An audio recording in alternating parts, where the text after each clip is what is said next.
আসসালামু আলাইকুম রহমতুল্লাহি ওয়া বারাকাতুহু।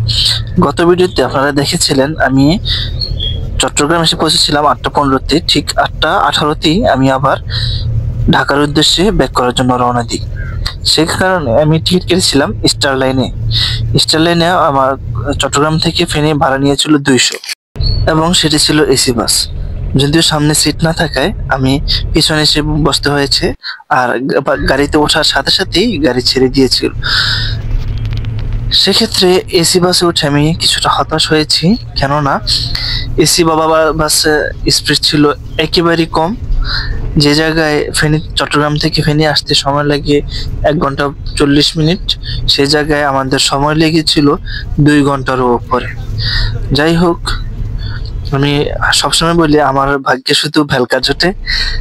আমি যে গাড়িতে উঠি সেটা কখনো স্পিডে টানে না। আপনারা হয়তো ভাবতে পারেন যে আমি হয়তো কোনো কাজে গিয়েছিলাম, কিন্তু সেখানে আমার কোনো কাজই ছিল না। আর একটা বিষয় আপনাদেরকে জানিয়ে রাখি, আমি যেই গাড়িতে উঠেছিলাম সেই গাড়ির সিটগুলো ছিল আরামদায়ক এবং পাদানি ছিল, যে দেখুন পাদানি দেখা যাচ্ছে। আমি লাট সাহেবের মতো বসে যাচ্ছি, যেহেতু গাড়ি টানে না, সেক্ষেত্রে রিল্যাক্সে যাওয়া ছাড়া অন্য কোনো উপায় আমার নেই। আমি জানতাম যে স্টার লাইন সকল গাড়ি ভালো স্পিডে টানে, কিন্তু এই গাড়িতে উঠে আমি একবারে হতাশ। যাই হোক, কি আর করা, ভাগ্যে যা ছিল তাই। পিছন থেকে সিট পরিবর্তন করে সামনে আসলাম।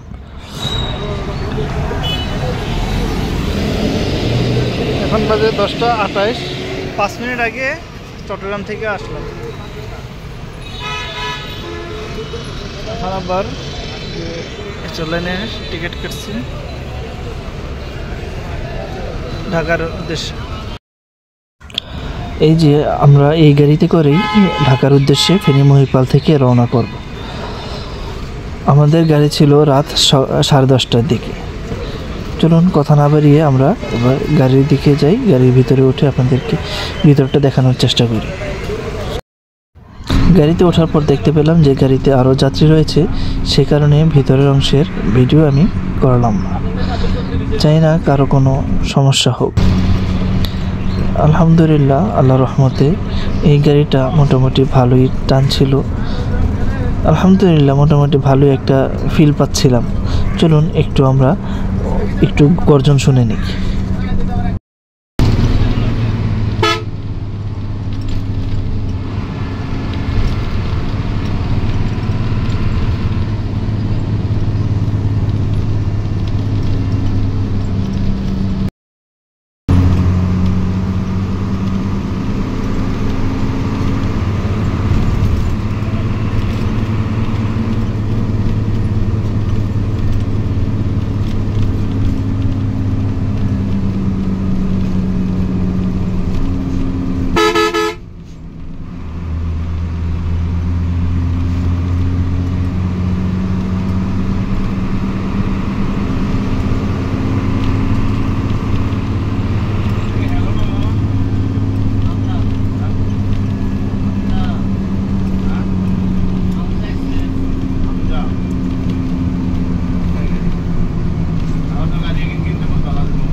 আরেকটা বিষয় আপনাদের সাথে শেয়ার না করলেই নয়, সেটা হচ্ছে স্টার লাইন বলেন, মার্সা বলেন, তাদের কাছে আমি যখন টিকিট কাটতে চাইলাম, টিকিট কাটার পর ওনারা দেখলাম যে আমার হাতে একটা রিসিট ধরিয়ে দিয়ে দিল, কিন্তু সেটা আমি আশা করিনি। আমি আশা করেছিলাম তারা আমাকে একটি ভালো টিকিট দেবে, কেননা এত বড় কোম্পানি, অবশ্যই তাদের প্রয়োজন ছিল টিকিট রাখার। আমি তাদেরকে জিজ্ঞাসা করেছিলাম, তারা বললো যে তাদের কাছে কোনো টিকিট নেই, এই স্লিপটা হচ্ছে টিকিট। যাই হোক, কি আর করা, আমি আমার ব্যক্তিগত মতামতটা আপনাদেরকে জানিয়ে দিলাম।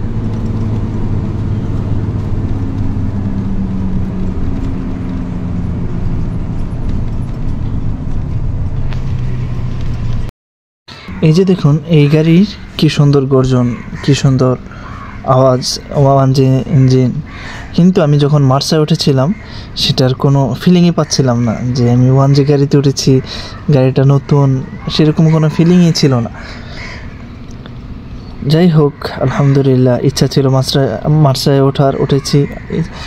আপনাদেরকে দেখানোর চেষ্টা করেছি। এখন আপনারা হয়তো ভাবতে পারেন যে চট্টগ্রাম হয়তো আমি কোনো কাজে গিয়েছিলাম, কিন্তু না, আমি আসলে শুধুমাত্র ভিডিও করার উদ্দেশ্যেই গিয়েছিলাম।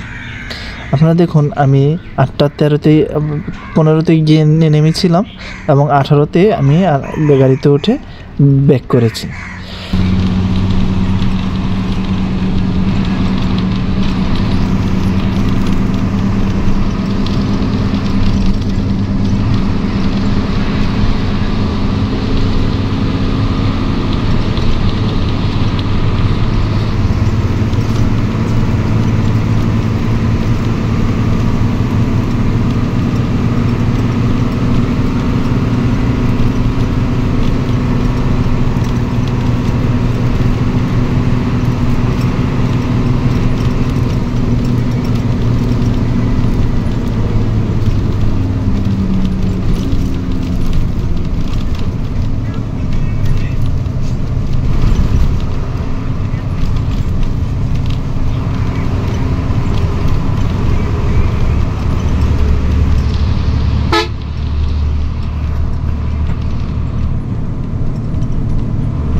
এবার আপনাদের সাথে শেয়ার করব ভাড়ার বিষয়। ফেনী থেকে ঢাকা পর্যন্ত ভাড়া নিয়েছিল 420 টাকা। আমি ভেবেছিলাম হয়তো 300 350 সেরকম হবে, কিন্তু যখন এসে আমি টিকিট কাটতে গেলাম, জিজ্ঞাসা করলাম যে একটা টিকিট দেন এবং জিজ্ঞাসা করলাম যে একটা ভাড়া কত, তখন উনি বলল 420 টাকা। ভাড়া যেহেতু এটাই, সেক্ষেত্রে আমাকে সেই টাকা পে করেই ভাড়া টিকিট কাটতে হয়েছে। এবং ওনাকে আমি জিজ্ঞাসা করাতে উনি আমাকে জিজ্ঞাসা করলো যে আমি সামনে বসবো কিনা। তখন আমি আনন্দের সাথে বললাম যে আমার সামনে সিটই প্রয়োজন। তখন উনি আমাকে A2 সিট দিয়ে দিলেন। A2 সিট নেওয়ার কারণ হচ্ছে যেন সামনে থেকে সুন্দরভাবে দেখা যায়। আপনারা হয়তো এখানে যেরকমটা দেখতে পাচ্ছেন বাস্তবের সাথে অনেকটাই ব্যবধান থাকে, কেননা বাস্তব আর ভিডিও দুটোর ভিতরে আকাশ পাতাল ব্যবধান থাকে।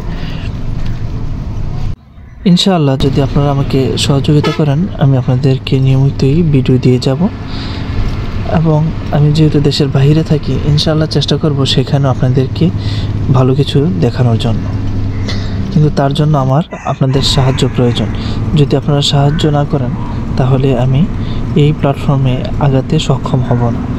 তাই আপনাদের সকলের সহযোগিতা একান্তই আমি কামনা করছি। ইনশাআল্লাহ আশা করি আপনারা সকলেই সাহায্য করবেন আমাকে।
সেদিন রাস্তায় ট্রাকের পরিমাণ এতই বেশি ছিল যে গাড়ির স্পিডে টানার কোনো সুযোগ ছিল না।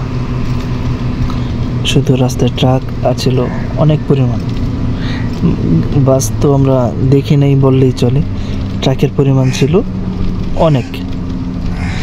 এক ট্রাক আরেক ট্রাককে যখন ওভারটেক করে তখন যে আমরা পিছন থেকে সামনে আগাবো সেরকম কোনো সুযোগ থাকে না। তারপরও ড্রাইভার সাহেব ছিলেন অত্যন্ত দক্ষ, তিনি চেষ্টা করেছেন যে ভালো স্পিডে টানার জন্য। ওনার পক্ষে যতটুকু সম্ভব হয়েছে উনি ঠিক ততটুকুই করেছেন। যাই হোক আলহামদুলিল্লাহ। আমি যদি তাদেরকে রেটিংয়ের ক্ষেত্রে বলি, অবশ্যই তাদেরকে আমি এগিয়ে রাখবো মার্সা থেকে। আমি টোটাল মার্সাকে খুব সম্ভবত দিয়েছিলাম 4, কিন্তু তারা স্টার লাইন 10-এ 8 পাওয়ার যোগ্য। শুধুমাত্র এই ক্ষেত্রে না, টোটাল সকল ক্ষেত্রে মিলিয়ে 8 আমি 10-এ স্টার লাইনকে 8 দিলাম। এটা হচ্ছে সম্পূর্ণ আমার ব্যক্তিগত মতামত। আপনাদের কারো কাছে ভালো লাগতেও পারে, ভালো নাও লাগতে পারে। আর যেহেতু আমি নিজে টাকায় টিকিট কেটেছি সেক্ষেত্রে এটা বলার অধিকার অবশ্যই আমার রয়েছে, তাই আমি আপনাদেরকে সেই বিষয়টা জানিয়ে দিলাম। আপনারা যারা আমার এই ভিডিও দেখতেছেন তারা অবশ্যই জানাবেন আপনারা কোন বাসে ভ্রমণ করতে বেশি পছন্দ করেন। ইনশাআল্লাহ আমি চেষ্টা করব সেই বাসেই আপনাদেরকে একটি ভিডিও দেওয়ার জন্য পরবর্তীতে।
চলুন এবার বাসটাকে একটু ভালো করে দেখে নিই।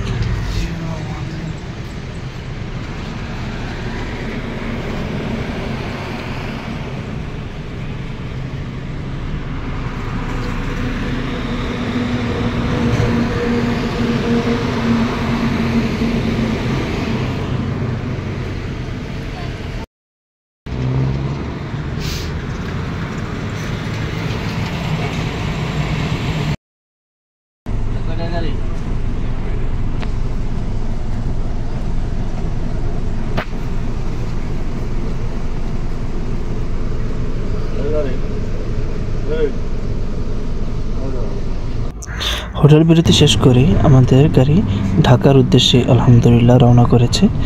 যদিও আমি ঢাকা পর্যন্ত যাব না, আমি মাঝ রাস্তায় নেমে যাব। বিদায় নিচ্ছি আপনাদের কাছ থেকে। আমার ভিডিওটা আপনাদের কাছে কেমন লেগেছে তা অবশ্যই জানাবেন, তাহলে ইনশাল্লাহ আমি আমার ভুলগুলোই পরবর্তীতে সংশোধন করতে পারবো। ভালো থাকবেন, সুস্থ থাকবেন, ইনশাল্লাহ দেখা হবে পরবর্তী ভিডিওতে। আসসালামু আলাইকুম ওয়া রাহমাতুল্লাহি ওয়া বারাকাতুহু।